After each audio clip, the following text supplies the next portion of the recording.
Carol, I'm imagining you're in shock this evening. Oh, it is just chilling to watch these pictures.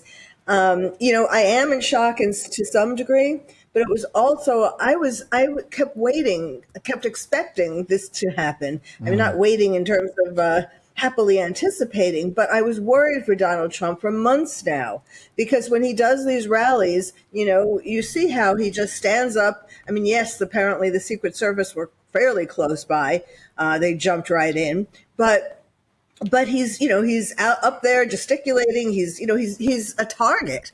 I mean, he's an easy target. And so I have been worried about this happening for a long time. Plus, it was the possibility of this happening was increasing because the Biden team was hoping that lawfare would get him. They had all of these different lawsuits against him, and they were hoping to put him in prison before the election. And that didn't look like it was working, especially with the Supreme Court, making this rule about immunity and so on. So that's what's happening. That was taking away their advantage on that side. And also at the same time, Biden's cognitive, his dementia that I've been talking about forever, has been we're now seeing his dementia more clearly, like especially during the debate, but even at NATO and so on. So the two things, the things were not going well for them. Let's put it that way. And I knew that when they got desperate, that they would resort to an assassination. Now, of course, I guess I should say I don't have any inside knowledge to know that it was that Biden caused this shooter to come and do this. It's my what I'm just thinking from everything that I've seen and so on. But I'm not trying to say that I know this for sure. No, but Dr. Carroll, does the media demonization of Donald Trump lead to events like this? Do you think the press have blood on their hands or are at the very least indirectly culpable for what's happened tonight? Well, that's a good point. I mean, yes, certainly the media, the mainstream media anyway, is on Biden's side. And yes, they do demonize Trump. And yes, that's why a lot of people have Trump derangement syndrome, that just seeing Trump and the idea of his winning possibly drives them crazy. So yes, it could be, for that matter, it could be just a lone wolf who has Trump derangement syndrome and he was acting totally on his own. But, I think Trump showed his mettle, as horrible as this is, and I'm still, shaking. But Trump showed his mettle. Here, he felt something on his ear. He put his hand to his head. He saw blood. Blood was on his face. And yet, what did he do? He didn't just crawled. He put himself down, and that was made sense. But he then stood up and he went fight, with fist pumps, and that is his mettle. That's what's showing. That's what people are seeing. That he fight. In other words, if I'm dead, if this has killed me or is going to kill me, I want you all to keep fighting. I mean, because this isn't just about Trump. That's the point too. It's about America. Trump is America's last hope for this election, and if he gets assassinated, America is done. You're the most famous psychiatrist in America. Will this impact President Trump's mental health? Will he lose his mojo? Will he lose his chutzpah and that famously defiant persona? Will we see a different Donald Trump when he comes through this? I think he'll be more defiant. The more, in fact, we've seen it with the different court cases. That they have cowed him to some degree, during the court case, but he comes out stronger. He comes out more determined to make America great again, to fight against these other forces that are trying to destroy America. Yes, can you tell me about this kind of trauma? You must have had patients that have suffered a violent attack over the years. What will Donald Trump be going through after being shot at? How long is it going to take him to recover? Is he going to need counselling? Will he get flashbacks? He certainly could. A typical person with that happening to them might well develop PTSD, post-traumatic stress disorder. Yeah. Of course, he is on a timeline, a time frame. He has to keep going with his campaign. So I think this will make him stronger. But, what I really would hope is that there is more protection. I mean, I've been kind of shocked at how little protection he has had in terms of, I mean, I guess it's hard for him to go in a plastic booth, a see-through booth, telephone booth type thing. But I mean and to reach the crowd, that takes away from how well you could reach people emotionally, if you're like in this booth.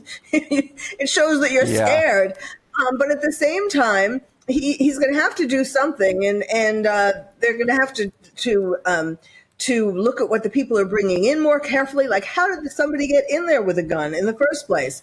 So they had better increase their security measures. Briefly, Dr. Carroll, will this attack on Donald Trump engender sympathy, and will it attract voters who might not previously have considered supporting him? I think so. The way that he handled it is what will make it, what will make people be more sympathetic and see how much he cares. That's what he showed, fight, fight, fight. Like, America, you keep on fighting. I might be dead. This may have killed me. I mean, it is amazing that, I mean, they're saying he's fine, but it is amazing, a shot to the head, to the ear, to the brain, basically, it could have been. I mean, apparently it just grazed him, I guess, but it could have been something, of course, fatal. And so for him to, his first reaction is fight, fight, fight. You keep on going, even if I'm not alive. Carol, look, it's been a privilege to have you back on the show, and Dr. Roger Giewolb. Can we now speak to another figure in the United States who's a very, very well-connected political voice in America, a political and royal journalist and broadcaster? It's Hillary Fordwich. Hillary, thank you very much for joining us at the very last minute here. Your reaction to these scenes of Donald Trump being shot at, surviving an attempted assassination? Well, Mark, as you can tell, I'm in a car. I'm actually outside of an event, a big event in Washington, D.C. And of course, this is the talk of the evening. And I will actually reinforce what the lady before me said, the psychiatrist, is that this is the test of a man in a moment. Yeah. This is something that obviously he didn't know was going to happen. This was his character in a split second. The world has witnessed how he responded. Was he down on the ground as a victim, crying, like many people would have done and been justified in doing? No, Mark. He was defiant. He was strong. And I actually was at a table, I will say, with 3 other people who are decidedly liberal. They would never dream of voting for Trump.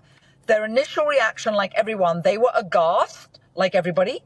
And then they said what I think will actually speak for a lot of people on the left. They said this gives them admiration for the man.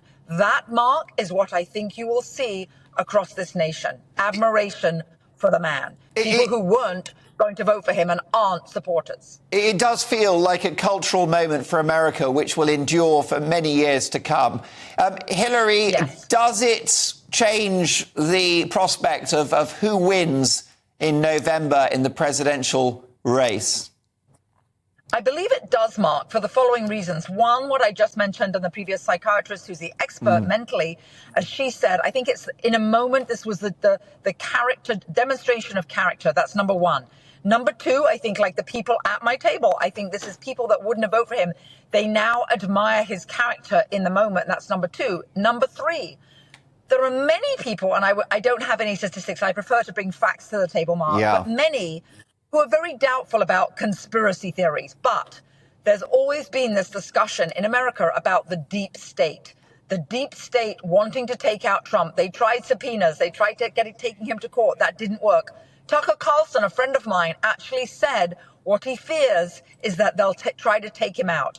I think that, Mark, is going to add into this play that many people will be tipped now thinking, actually, I didn't think there was a deep state. Perhaps there is.